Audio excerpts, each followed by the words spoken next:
guys, so I'm doing a review of this Panache spicy Italian sausages, but if you look here, these are on sale, by the way, that's why you see that.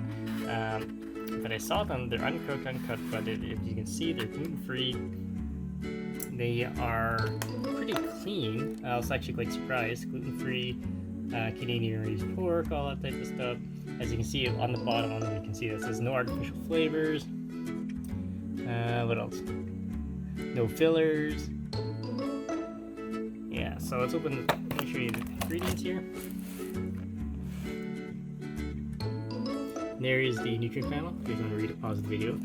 And here's the ingredients. So if you look here, it has pork, water, spices, dried onions, vinegar, salt, sugar, and that's about it. So yeah, so I'm gonna cook this up and do a quick taste test. And I'm actually gonna cook it in the air fryer, guys.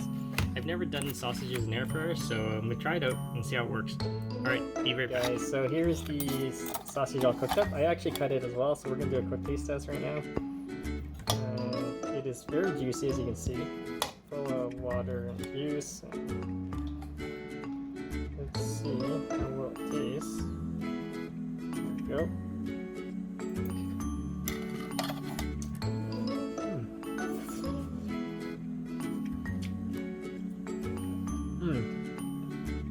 So you can definitely taste the spices. It is super juicy. Not bad. Surprisingly good. Kind of salty though. If you have any questions, comments, guys, please subscribe to the channel.